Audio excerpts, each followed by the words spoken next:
us read the story? A Prince. 9 o'clock at last, and the day's work had ended. Lena climbed to her room on the third story of the Quarryman's Hotel. Since daylight she had slaved, scrubbing the floors, washing the dishes, making the beds, and supplying the never-ending demands for wood and water in that depressing inn. Lena lit a bit of candle and sat on her wooden chair. She was 11 years old, thin and ill-nourished. Her back and legs were sore and aching, but the ache in her heart was the worst. They had taken away Grim. Always at night, however tired she might be, she had turned to Grimm's fairy tales for comfort. Each time Grim had whispered to her that the prince or the fairy would come and deliver her from this weak urgentment. Every night she had taken fresh courage from Grim. She found her own situation in whatever tale she read. A woodcutter's lost child, the unhappy goose girl, the little maiden imprisoned in the witch's hut. All these were but transparent disguises for Lena, the overworked kitchen. And always when things were worst, the good fairy or the gallant prince came to the rescue. Here in the ogre's castle, Lena had leaned upon Graham and waited, longing for the powers of goodness to prevail. The day before, though, Mrs. Maloney had found the book in her room and carried it away, declaring sharply that it would not do for servants to read at night. Can a girl only 11 years old, living away from Mama and never having any time to play, live entirely deprived of Grim? Lena's home was in Texas, away up among the mountains on the Pedernales River, in a little town called Fredericksburg. There were all Germans in Fredericksburg, very thrifty people. Thriftiest was Peter Hildesmuller, Lena's father, and that is why Lena was working in the hotel at the quarries. She earned $3 every week, and Peter added her wages to his well-guarded savings.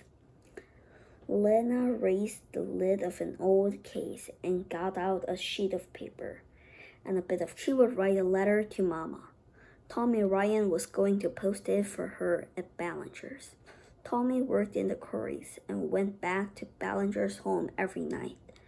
He was now standing under Lena's window, waiting for her to throw down the letter. That was the only way she could send a letter to Fredericksburg. Mrs. Maloney did not like her to write letters. Dearest Mama, I want so much to see you, and Gretel and Klaus and Heinrich and little Adolf. I am so tired. Today Mrs. Maloney slapped me. I had no supper. I could not bring in enough wood for my hand hurt. She took my book yesterday. I mean Grimm's fairy tale. It did not hurt anyone for me to read it. I try to work hard, but there is so much to do. Unless you send for me tomorrow to bring me home, I shall go to a deep place in the river and drown. That is weak, I suppose. I am very tired, and Tommy is waiting for the letter. You will excuse me, Mama, if I do it. Your respectful and loving daughter, Lena. At 10:30, old Postmaster Ballinger came out of his house and leaned over the gate. He had waited only minutes when he heard the team of Fridge, the mail carrier, and in moments his covered wagon was at the gate. Fridge's tremendous voice shouted a greeting to the postmaster. The mail carrier jumped out and took the bridles from the mules, for he always fed them oats at Ballinger's. While the mules were eating, old man Ballinger brought out the mail sack and threw it into the wagon. Tell me, said Fridge, does one sack contain a letter to Friar Hildesmuller from little Lena at the quarries? One came in the last mail to say that she's a little sick. Her mama is very anxious to hear again. Yes, said Old Man Ballinger. There's a letter for her. In the hotel, shouted Fritch, as he gathered up the lines. 11 years old and no bigger than a soft, the close-fistedness of Peter Hildesmiller. Someday I'll pound that man's dumb head with a big club. Farewell, Herr Ballinger. Up the road went the little black mules while Fritch thundered words of cheer at them. Fancies occupied the mind of the mail carrier until he reached the big post oak forest, 8 miles from Ballinger's. Here his ruminations were scattered by a sudden flash, the report of pistols, and whooping as if from a whole tribe of Indians.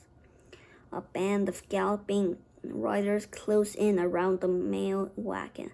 One of them leaned over the front wheel, pointed his revolver at the driver, and ordered him to stop. Others caught at the bridles of Donder and Blitzen. Down with it, shouted Fritch, with all his tremendous voice. Bus East, release your hands from those mules. We've lost the United States Mayor. Hurry up, Dutch, drawled a melancholy voice. This is a stick-up. Climb out of the cart. Hondo Bill and his gang had swooped down upon Main Hill, Fritch for sport. The real work of their sinister night ride was over. 20 miles to the southeast stood a train with a dead engine, hysterical passengers, and a looted express and mail car. That was Hondo Bill's and his gang's work. Villain, shouted Fritch. Dog, big stiff. Dodge mule, he has a soreness by his mouth. Yee, howled Rattlesnake, roaring with laughter. Somebody get this here crowd off of me. One of the band jerked Fritch back by the coattail, and the woods rang with Rattlesnake's commands. Say, Cap, he yelled, there's likely to be something in that mail sack. Those Dutches risk losing $1,000 by sending it wrapped in a piece of paper instead of paying the banks to handle it. The outlaws began tearing open letters of packages.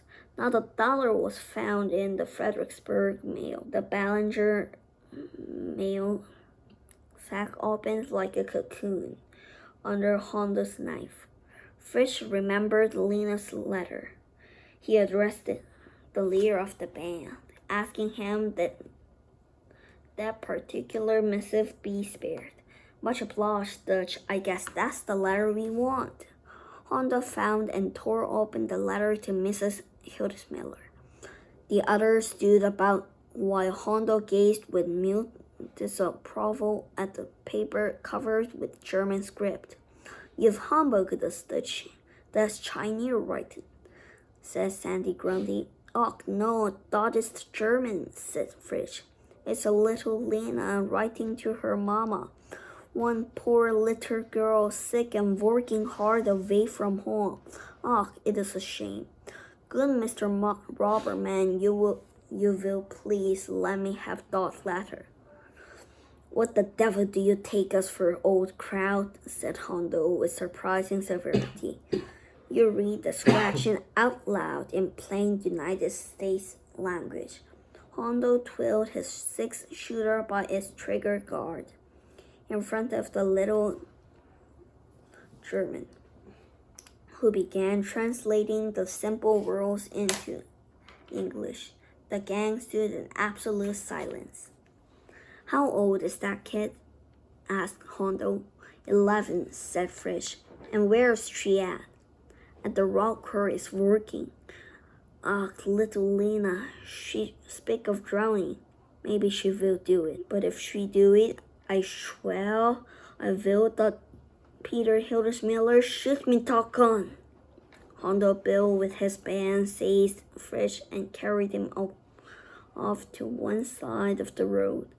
They bound him to a tree and tied his team to another one. "We ain't gonna hurt you," said Hondo reassuringly.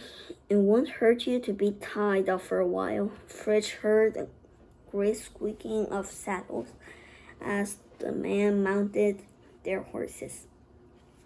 Then a loud yell and a great clatter of hoofs as they galloped back along the Fredericksburg road.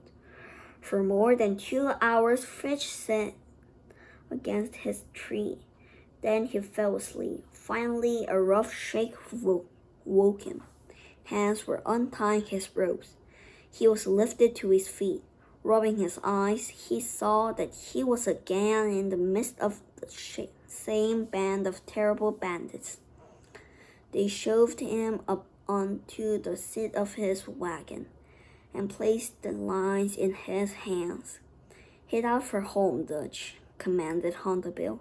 "You've given us lots of trouble and we're pleased to see the back of your neck." Honda reached out and gave Blitzen a smart cut with his cord. The little mules sprang ahead. Fritz urged them along. He was supposed to reach Fredericksburg at daylight, but he drove down the long street of the town at 11.